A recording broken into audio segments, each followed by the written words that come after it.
Amém, meus irmãos, graça e paz da parte do nosso Senhor Jesus Cristo. Eita, nós. Quem está com fome aí? Meus irmãos, eu gostaria de ler com vocês o texto de 2 Reis, capítulo 13. Vai abrindo aí na sua Bíblia, vai aparecer também no telão. Já deixa no jeito. Mas eu gostaria de falar com vocês, perguntar para vocês, quem já teve a experiência de ler algum texto e se indagar e perguntar por que foi relatado isso na Bíblia? Já teve algum texto que você se deparou e falou, por que o autor fez questão de colocar isso na Bíblia? Alguns textos estranhos, difíceis, curiosos. Alguém já teve essa experiência? Ou só eu que já tive essa experiência? E esse é um texto que eu tive essa experiência. Lendo esse texto me chamou a atenção e eu comecei a indagar, a perguntar por que o autor fez questão de colocar isso. Por que está relatado isso? O que isso tem a me ensinar? O que eu posso aprender com esse texto? Então, 2 Reis 13, versículo 20... nós vamos ler até o 21, diz assim: Eliseu morreu e foi sepultado. Grupos de saqueadores moabitas costumavam invadir a terra na virada do ano. Certa vez, enquanto alguns israelitas sepultavam um homem, viram um desses bandos. Rapidamente jogaram o corpo no túmulo de Eliseu e fugiram. Assim que o corpo tocou os ossos de Eliseu, o homem voltou à vida e se pôs em pé. Meu irmão, essa história é tão estranha que parece até que saiu de um filme, né? Isso é coisa de filme, de ver em filme. É uma história muito curiosa. Um homem morto toca os ossos de uma outra pessoa morta e esse homem ressuscita, revive. Como que isso é possível? Como é possível um morto tocar em outro morto e reviver? Que milagre é esse? Que fórmula mágica é essa? Por que Deus permitia ou permitiu que isso acontecesse? Por quê? O que Ele quer nos mostrar com essa cena? O que tem para aprender?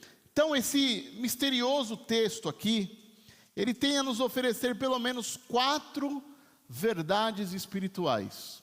4 verdades que nós podemos aprender com esse texto, que esse texto pode falar conosco. Amém? A primeira é: o poder de Deus ultrapassa os limites humanos. Diz o texto que tocando os ossos, assim que o corpo tocou os ossos de Eliseu, o homem voltou à vida e se pôs em pé. Assim que tocou os ossos. Eliseu estava morto. Eliseu, um grande homem, um grande profeta, tinha feito coisas maravilhosas, extraordinárias. Deus tinha usado Eliseu poderosamente. Uma delas é um machado, cai no rio e ele, por um milagre, né? Imagina ali, um machado cair no rio, a chance de você pegar ele de volta é quase zero, dependendo da profundidade. Mas o machado sobe. E Deus usou Eliseu poderosamente. Só que Eliseu morreu. E aí, o poder de Deus morreu junto. Eliseu morreu. O homem que tinha o poder de Deus morre. Mas e o poder de Deus? Está limitado a isso? O homem morreu, mas o poder de Deus ainda está ativo. O poder de Deus ainda está ativo e ainda está operando. Quando Deus ele quer cumprir os seus propósitos, quando Deus quer cumprir, quando Deus quer fazer, Ele pode usar qualquer coisa, até restos mortais.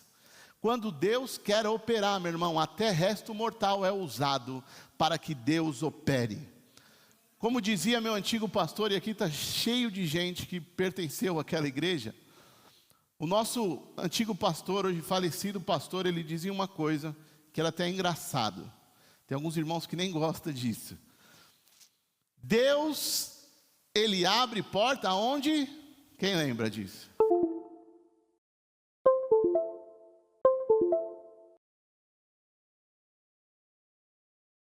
Deus, quando Ele quer fazer, Ele faz do jeito que Ele quer. Não tem limites. Quando Deus, Ele quer, meu irmão. Quando Deus, Ele quer abençoar. Quando Deus, Ele quer operar o poder dEle, meu irmão. Não tem limitação. Não tem lógica. Não existe lógica para as coisas que acontecem no reino de Deus. Tem muitas coisas que acontecem que tenta explicar. Tenta vir o maior psicólogo, o maior cientista, o maior médico, e manda ele explicar algo sobrenatural, que você já viveu, que eu já vivi. Tem pessoas aqui que já viveram coisas, milagres enormes, mas tem explicação, tem lógica para isso. Existe lógica. Quando Deus quer operar, não existe lógica, não existe condição, não existe situação, não tem limites para o agir de Deus. Quando Deus quer operar, não tem limites. Eu acho que você não entendeu direito. Quando Deus quer operar, não tem limites. Aleluias, não tem limites. Você pode achar que algo na sua vida acabou, que não tem mais forças, mas se Deus pode trazer o que morreu na sua vida, o Deus que é poderoso para fazer com que um osso toque numa pessoa e faça essa pessoa reviver, Ele é poderoso para fazer tudo acontecer na sua vida. Você pode pensar que, meu tempo acabou, as promessas de Deus, não vai mais acontecer. Meu irmão, vai acontecer. Se Deus prometeu, meu irmão, vai acontecer. A segunda lição que nós podemos aprender com esse texto misterioso é que o legado de fé continua após a morte. Os ossos de Eliseu estavam falando mais alto do que muitas pessoas que estavam vivendo ali. Os ossos de Eliseu ainda falavam muito mais do que muitas pessoas, do que muitos vivos em Israel. Eliseu viveu de uma forma tão cheia de Deus. Ele viveu experiências poderosas, coisas sobrenaturais, que até depois de morto, vidas ainda estavam sendo abençoadas por causa dele.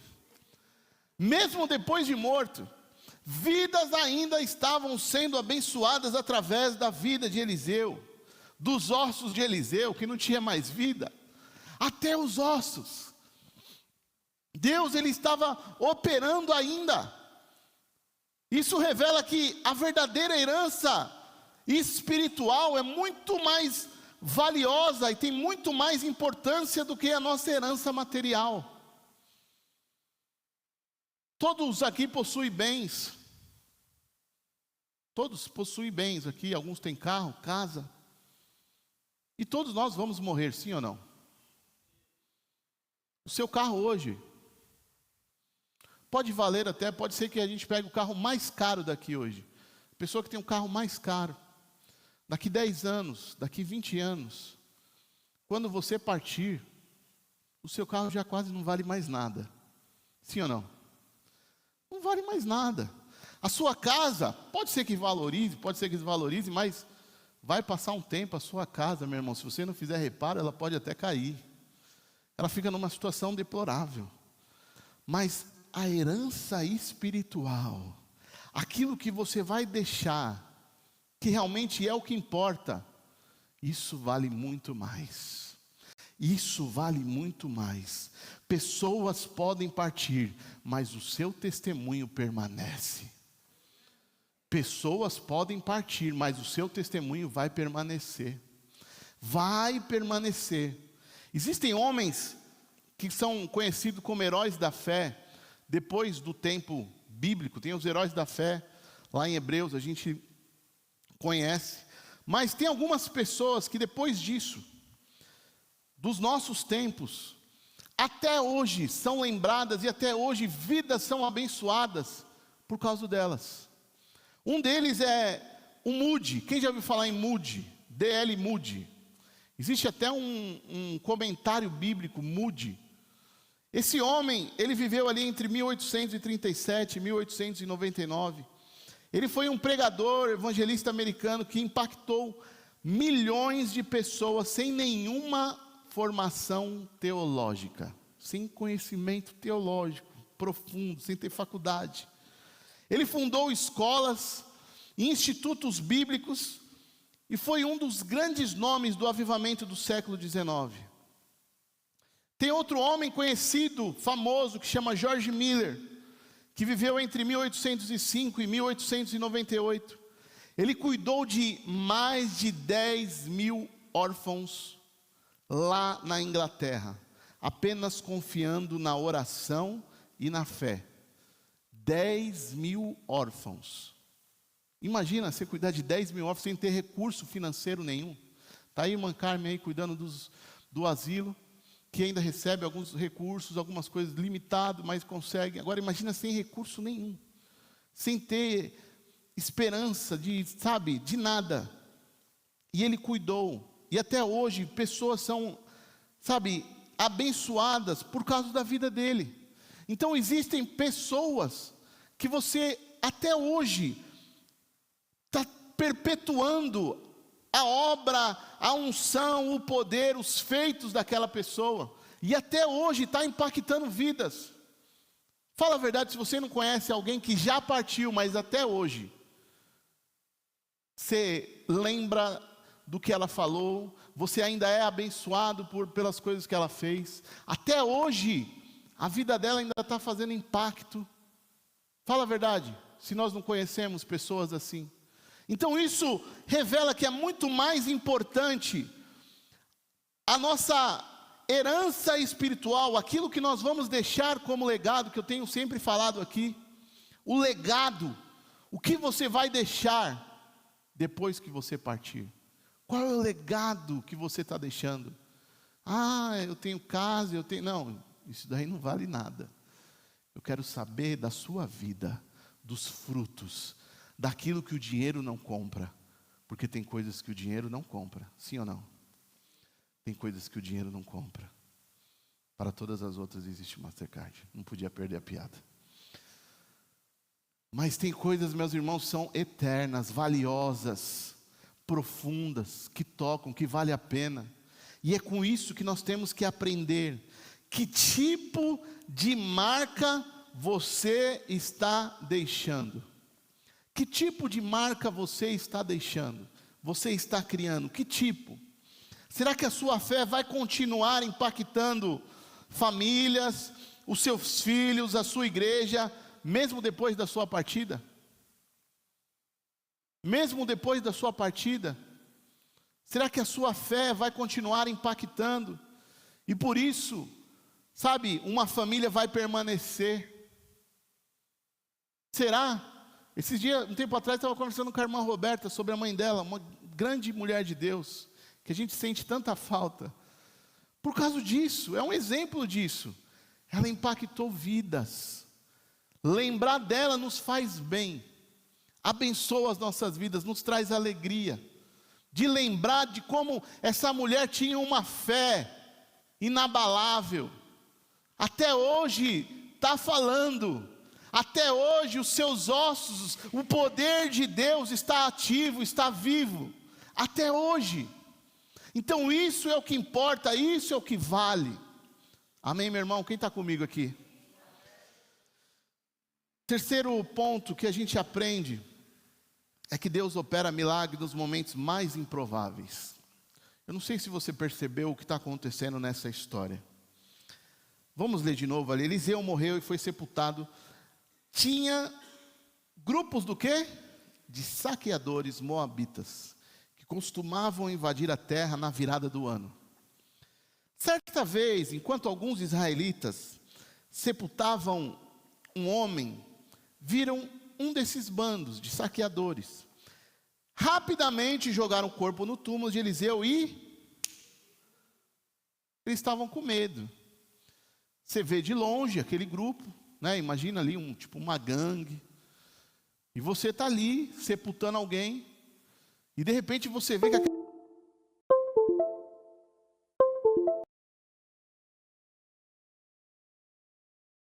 duas pessoas em cima da moto já é sinal de que a gente vai ser assaltado. Então você vê uma cena dessa.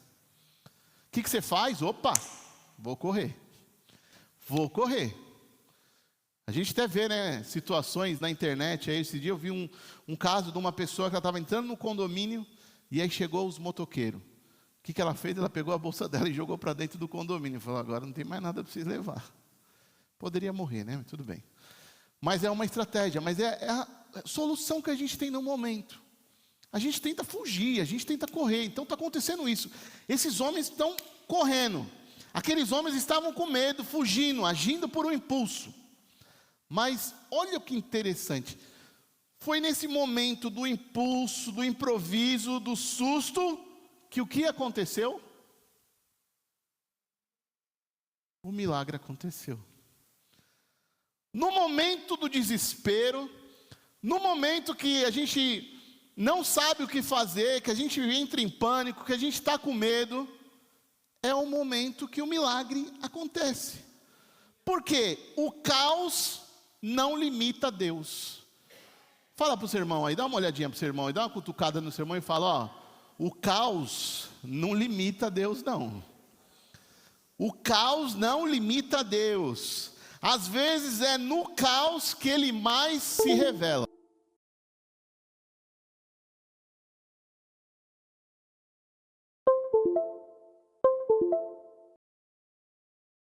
Nesses momentos, às vezes você está num momento confuso, talvez você entrou aqui neste momento confuso, com medo, tomando decisões às pressas, sem ter, perspectiva. Mas eu quero te dizer, não descarte a possibilidade de Deus se revelar neste momento. Não descarte. Não descarte que realmente seja esse momento que Deus vai se revelar para você. Não descarte. Imagina um homem andando, dirigindo o seu carro, já anoitecendo, e está chovendo. Quem já pegou ali a estrada indo para São Paulo, ou para aquela Araraquara, e já pegou aquela estrada de Gavião Peixoto? Quem já teve essa experiência aí? De pegar aquela estrada de Gavião Peixoto? Imagina que é naquele lugar ali, uma estrada que não tem nada. Se quebrar o carro, todo mundo fala, ó, a gente corta caminho, mas se quebrar o carro aqui, não pega sinal de celular, não passa uma alma viva, não tem nada. É nessa estrada, você está caminhando ali, dirigindo, indo ali, e de repente o seu carro para, do nada. Chuva caindo. Imagina como que a gente vai descer do carro? Chutando o carro, xingando, com raiva. Mas o que a gente tem que fazer? Procurar uma ajuda, né? Não vou ficar ali. E você começa a andar. Quando você não está mais aguentando, você fala, chega, não tem jeito, não vou arranjar a solução. Você depara com uma luz ali, lá no fundo, e você vai chegando perto, você vê que é um posto de gasolina e tem um socorro ali. E aí você chega naquele lugar e aparece um senhorzinho, bem velhinho. Você fala, não é possível. Senhorzinho, o que ele vai me ajudar? Como ele vai? E de repente, o senhorzinho chega no seu carro, ele abre o capô do seu carro, e ele só toca num fiozinho. Ele dá uma mexida no fiozinho, você bate na chave, e o seu carro volta a pegar. Fala, peraí, como assim? Como assim? O que está acontecendo? O que está acontecendo? Meu irmão, muitas vezes é o que acontece comigo e com você. Nós estamos andando pelo acostamento da vida, sem solução, sem direção. Mas, assim como aconteceu, tem um detalhe desse senhorzinho, o senhorzinho dá uma explicação para esse homem. Ele fala aqui, há muito tempo atrás, eu ajudei a construir o motor deste carro. Então eu conheço esse motor aqui de trás para frente, de frente para trás. E assim é eu e você. Nós estamos andando perdido no meio da chuva, no meio do caos. E a gente não entende, ou tenta não entender, que nós temos que correr ao nosso Criador, porque Ele conhece a cada detalhe das nossas vidas. É só um toquinho dele, assim como esse tiozinho, só tocou num fio, o carro voltou, é Deus com você. É só um toquinho dele, tum, pronto. Lembrou, né? Lembrou. É só um...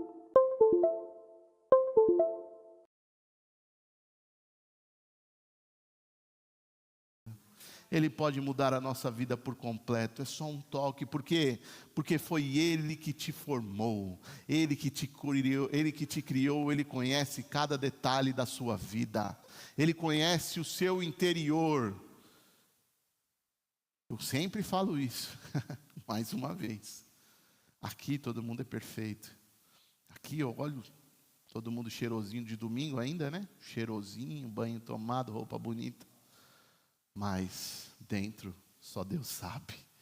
E Deus, Ele sabe. E Ele tem poder para mudar você por completo, de dentro para fora. Meu irmão, não é no controle que o milagre acontece. Às vezes, meu irmão, é no improviso que o milagre vai acontecer. A gente às vezes quer tudo sob controle, né? A gente quer tudo certinho, a gente faz planos e acha que vai ser tudo do nosso jeito, mas às vezes, meu irmão, Deus vai operar no improviso. É do jeito que você não está esperando. Sabe, nas situações mais difíceis, Deus pode mudar. Sabe por quê? Porque isso é bíblico. Eu não estou falando isso da minha cabeça. Quem conhece Pedro, da Bíblia? Lá em Atos 12, não precisa abrir não. Pedro está na prisão, guardado por soldados. A igreja está orando por ele, e ele já tinha sido condenado. A sentença já foi dada. Era noite antes da execução. Humanamente, meu irmão, acabou, né? Imagina, você está no corredor da morte. Qual a chance do milagre acontecer? Humanamente falando, 0,00000001. Não tem chance. É improvável, sim ou não? Mas é aí que Deus gosta, é do improvável. De repente um anjo aparece, as correntes caem, e Pedro começa a andar livremente e sair da prisão. É o improvável. Era para acontecer, era para ser, não, opa, Senhor, você vai deixar eu morrer aqui agora desse jeito? Pera, calma Pedro, calma, eu opero no improvável sim. Mesmo quando tudo parece, sabe, perdido, Deus ainda pode intervir, aleluias. A viúva de Sarepta, 1 Reis 17, ela estava ali no limite, preparando a última refeição antes de morrer, ela e o seu filho. E aí é nesse momento que Deus envia Elias, e o milagre do azeite e da farinha acontece. Era fome, desespero, fim da linha, mas foi ali que a provisão se manifestou. Foi nesse momento. Jesus está na tempestade, o barco, Mateus 4, 35 até o 41, os discípulos estão no barco, Jesus está dormindo, e uma tempestade violenta está quase afogando eles ali, derrubando o barco. E no susto eles começam a fazer o quê? Gritar. Vamos gritar. Era medo, descontrole, o caos. Mas Jesus acorda. E quando ele acorda, o que acontece? Ele acalma a tempestade.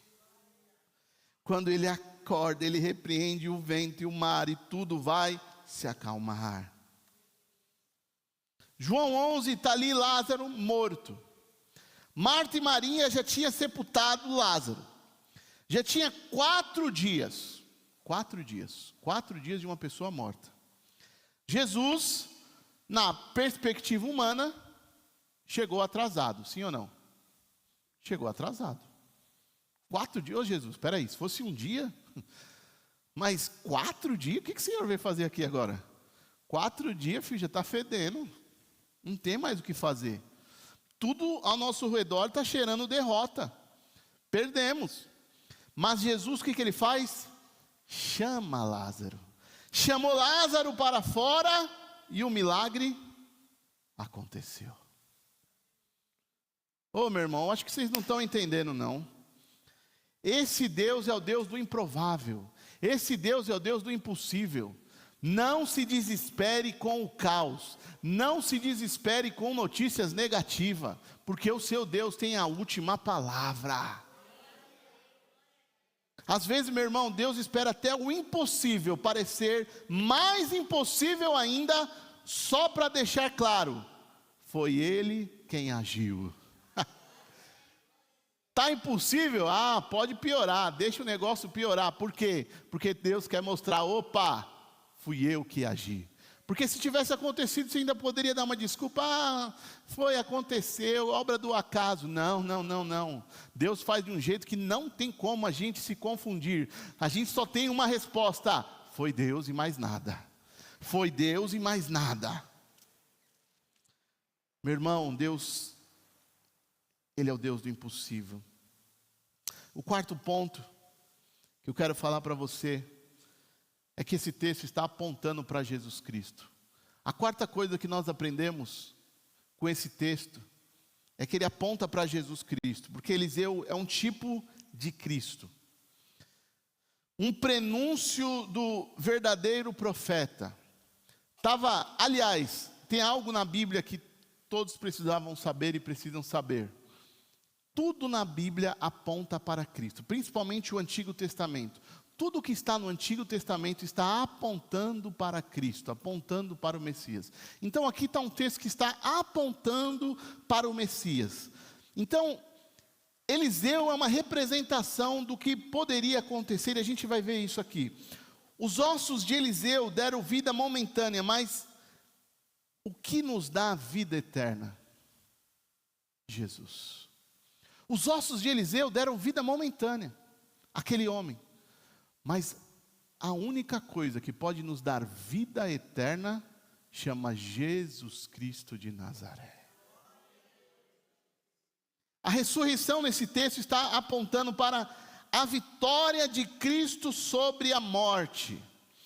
Porque nós temos que entender que precisamos ter um encontro real com o Cristo vivo. Precisamos. A religião pode até nos levar aos ossos de Eliseu. Se você seguir uma religião, ela vai te levar até os ossos de Eliseu. Mas só Jesus pode te levantar. A religião, você pode seguir qualquer religião, e ela pode te levar aos ossos de um profeta. Mas somente Jesus Cristo é que pode levantar a sua vida de uma vez por todas. É só tocar nele. É quando tocamos nele que a nossa vida se levanta e a gente entende o propósito das nossas vidas. Para a gente concluir essa mensagem, meu irmão, essa história está nos ensinando que com Deus nem mesmo a morte é o fim. Com Deus nem mesmo a morte é o fim. Porque a gente viu aí, quando a morte toca a vida. Um homem morreu. E a história acabou? Não. Depois de morto, Deus ainda usa os ossos dele para continuar operando milagres. O que para os homens parece ser o ponto final, meu irmão, para Deus é apenas uma vírgula. O que para os homens é o fim, acabou, para Deus ele pode falar: opa, vou usar isso para fazer uma vírgula, e essa história vai continuar. Ela não vai acabar nesse túmulo, não. Tem muito mais por vir, porque Deus ele transforma sepulturas em recomeços. Deus transforma o caos em cenários de milagres. O fim da esperança em um novo amanhecer. Esse é o meu Deus. Esse é o Deus que eu sirvo. Esse é o Deus que eu vivo e conheço. E quero cada dia mais me aprofundar em conhecer. Talvez, meu irmão, você chegou aqui hoje e tem algo dentro de você que já morreu. Você pode estar falando: não, tem coisas na minha vida que já morreu. já morreu. Um sonho antigo já foi. Eu já tive uma fé que poderia acontecer o que, sabe, qualquer coisa, não era inabalável, mas hoje a sua fé já não é tudo isso.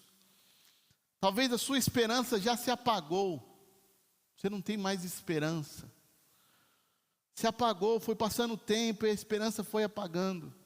Mas, meu irmão, eu tenho uma notícia para te dar. No meio do teu improviso, no meio do teu cansaço, no meio da tua dor silenciosa, a presença de Deus está aqui. No meio do caos, no meio da dor, no meio do seu cansaço, a presença de Deus está. E o que acontece quando tocamos na presença de Deus? Diga para mim, meu irmão, o que acontece quando tocamos na presença de Deus? A vida volta a pulsar. Quando tocamos na presença de Deus, a vida volta a pulsar, mesmo com as suas mãos trêmulas, mesmo sem entender. Quando tocamos a presença de Deus, a vida volta a pulsar, a vida volta. O que em você hoje está precisando de vida? O que em você hoje está precisando voltar a ter vida? Pensa aí, meu irmão. É um sentimento que morreu, está precisando ressuscitar. É um propósito, você já não está encontrando propósito mais. É uma parte do seu coração que já não sente mais nada. O que na sua vida?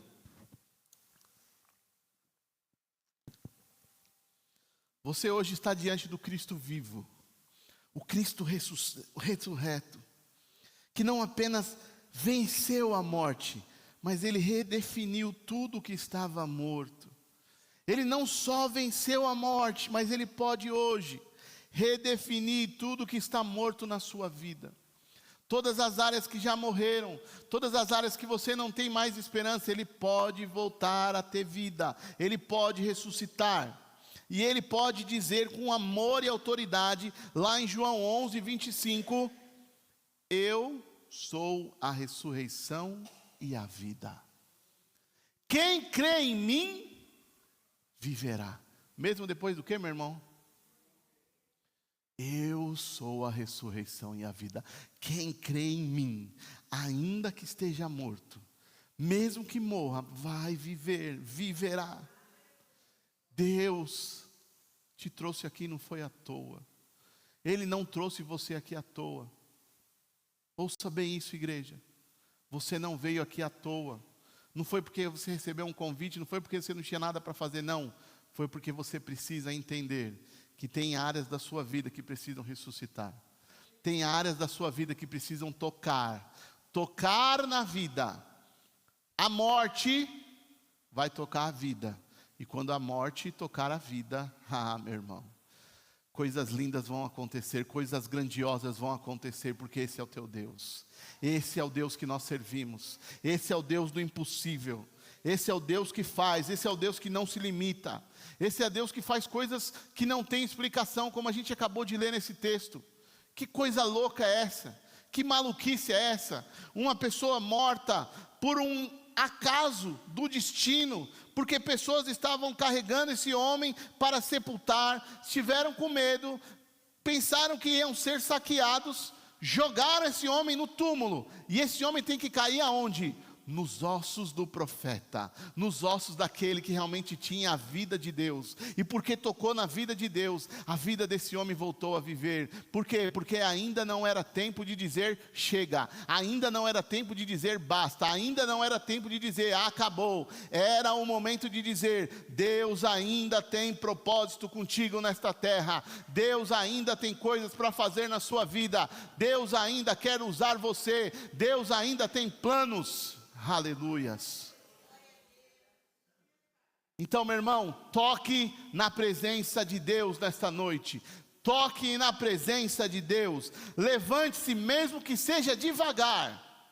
Não precisa levantar com tudo, não. Eu fico imaginando a cena, esse homem levantando. Olha que loucura. Eu não sei se ele deu um pulo. Eu não sei se foi pouco a pouco, cambaleando, mas eu sei que esse homem se levantou, porque é o que minha Bíblia diz, esse homem se levantou, então levante-se, mesmo que seja devagar, e viva com a certeza de que Deus ainda escreve novas histórias com vidas que pareciam perdidas. Deus ainda escreve histórias com vidas que pareciam perdidas. Não é porque realmente a morte chegou, não é porque acabou naquele momento, ai meu Deus, acabou. Não, não acabou. Deus ainda tem coisa para se revelar na sua vida.